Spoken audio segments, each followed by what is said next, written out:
مجھے یاد ہے کہ کافی عرصہ پہلے جب ایک شخص نے مجھے فون کیا دلی سے، کہنے لگا جناب بہت کاکر کاروبار کرا. میں تو بس ٹھیک.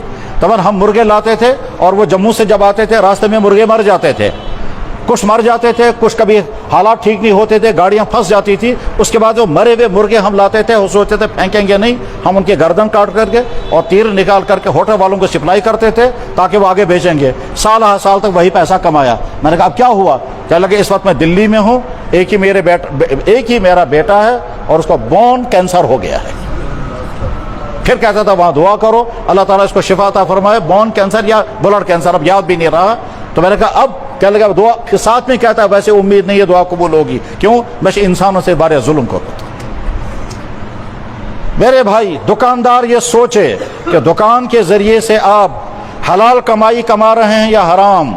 فرمایا جناب رسول اکرم صلی اللہ علیہ وسلم نے التاجر الصدوق الامین، بخاری میں اور ترمذی میں حدیث ہے، امانت داری دیانت داری کے ساتھ تجارت کرنے والا شخص قیامت کے دن نبیوں کے ساتھ، صدیقین کے ساتھ اور شہیدوں کے ساتھ ہوگا. صالحین نہیں فرمایا، صالحین چوتھا طبقہ ہے. اس کے معنی یہ ہے کہ یہ تجارت کرنے والا صالحین سے اونچے درجے کا ہے.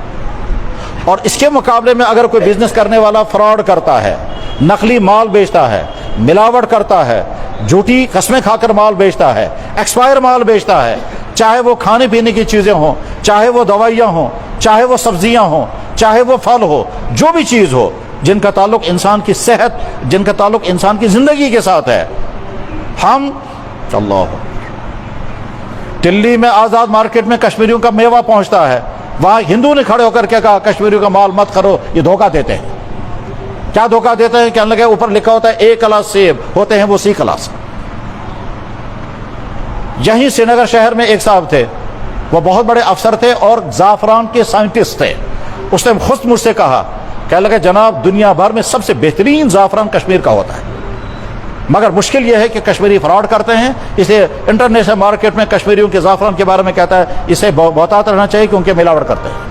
اور ملاوٹ کیا کرتے ہیں؟ کہنے لگے عجیب حرکتیں یہاں ہوتی ہیں کہ مکئی ورڈ کے ساتھ سنچا تاچاسن پیڑسو ماس ہو، کہنے لگے وہ جمع کرتے ہیں، ابالتے ہیں، پھر زعفران کا کلر کرتے ہیں، پھر پیک کر کے لکھتے ہیں اوپر سے اصلی کشمیری زعفران،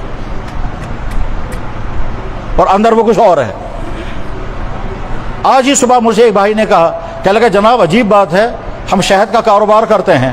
ایک صاحب ہے وہ کیا کرتے ہیں، وہ لال والا شہد اور اس کے بعد پھر دو تین بال اس میں ڈالتے ہیں زعفران کے، پھر لکھتے ہیں اوپر سے یہ شہد جو ہے وہ زعفران کے پھولوں کا ہے، حالانکہ وہ زعفران کے پھولوں کا شہد نہیں ہے. پھر لکھتا ہے اس کا ریٹ ہے 1,500 روپے پر کے جی یا آدھا کے جی. دھوکے کی بنیاد پر بزنس کرنا، اللہ کے نبی نے فرمایا التجار یبعثون یوم القیامت نارا، بزنس کرنے والے اگر امانت داری دیانت داری نہیں کریں گے، صحیح ریٹ نہیں لگائیں گے، ملاوٹی مال بیچیں گے، فراڈ چیزیں بیچیں گے، ایکسپائر مال بیچیں گے، اللہ کے نبی نے فرمایا یبعثون یوم القیامت نارا، قیامت کے دن جہنم میں جائیں گے.